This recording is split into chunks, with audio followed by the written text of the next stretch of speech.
So, California Governor Gavin Newsom says the U.S. is facing a 5-alarm fire, and he warns we won't have a country if President Trump advances his agenda. Watch. I really am scared to death about what's going on in this country. I really believe it is code red. It's 5-alarm fire. It's breaking every hour of every day. This is a serious and sober moment. But I'll tell you what, we won't have a country. We won't have an election that's fair and free if we don't stand up. We won't. There will not be a fair and free election. It will be a Putin election. Whoa. Our next guest has been a critic of Newsom and moved out of California after saying he was blacklisted from Hollywood for supporting Trump. Actor, star of Shazam and Chuck, and outspoken Hollywood conservative Zachary Levi joins us now. Zachary, thanks so much for joining the program. We were talking before we got on air. I'm surprised of the support in California of Newsom. After the fires and all of the lying and spinning, he still has a massive support there.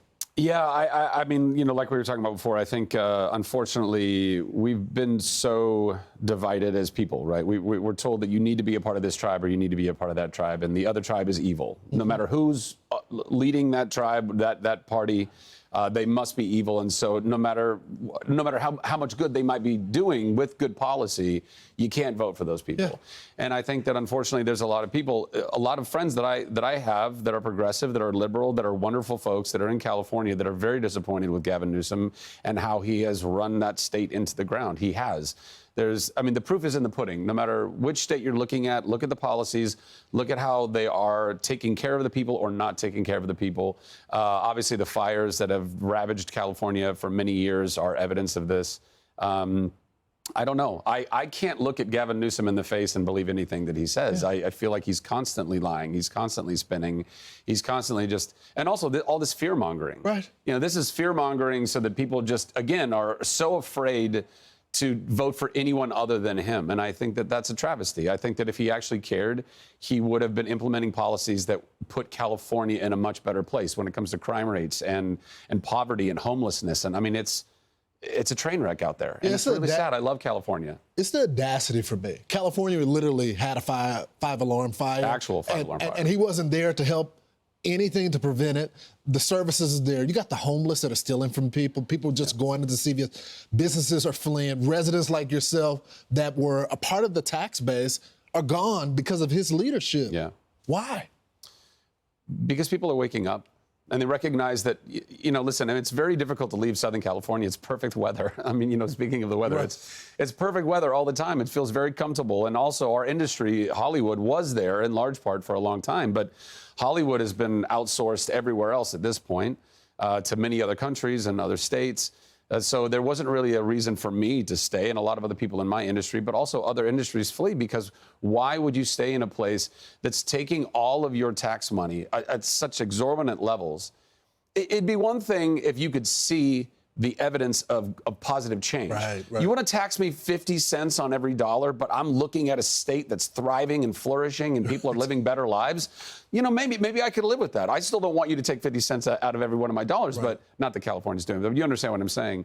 The federal government's doing that. But the point is, if you want to take our tax dollars, let us see the good that you're doing with that. If you're not showing that, then you shouldn't be taking our tax dollars. So I want to talk about some good that you're doing. You're investing millions into the studio in Texas. You got a new movie coming out as well that's going to be on Amazon on the 7th. Tell us about it. Yes, Sarah's Oil is the film. It's coming out November 7th on Amazon, or in theaters across the country, and then also it will follow up on Amazon. It's an amazing true story about a young girl, Sarah Rector, young black girl, turn of the century, Tulsa, Oklahoma, in still a very divided, very racist, time in our history. I do feel like we've done a lot to make that better. I think a lot of people feel like we're still stuck back then, and I don't believe that we are. But at that point in time, it was still very, very divided, obviously. But she was a very intelligent, precocious, spirit-filled girl who could read and write, and she was reading the paper, and she saw that the oil boom was coming across the country. Now, she and her family were previously enslaved by one of the indigenous tribes. A lot of people don't know that, but all the indigenous tribes also had slaves. Right. And when the United States outlawed slavery, the tribes did as well, and they turned those slaves into freedmen, tribal members. When the United States then gave the tribes back land, because she was older than 10 years old, she got her own portion of 160 acres that the government thought was kind of some crap land because she couldn't grow anything on it. But she went to her land and she prayed over her land and she believed that God told her that there was oil in her land. And not only was there oil in her land, but it was the largest, purest oil reserve in like all of North America. She became the richest woman in the United States in that moment once she struck that gusher. And I played this character, Bert Smith, who's this kind of, charming, opportunistic wildcatter, a little bit of a rogue who's in it for himself, but then is really transformed by Sarah's amazing faith and love and her family. It's a beautiful, true story that's diverse and about a strong young black girl who really, against all odds, like I said, becomes the richest woman in America. And when I read that script, I was like, why don't I know this story? Why doesn't the world know this story? It deserves to be told, and gratefully we were able to tell it. Go out and see it. I'm going to go see it. That's just American history right there. I love it, brother. Amen. Thank you so much. Thank you. Appreciate it. I'm Steve Doocy. I'm Brian Kilmeade. And I'm Ainsley Earhart. And click here to subscribe to the Fox News YouTube page to catch our hottest interviews and most compelling analysis.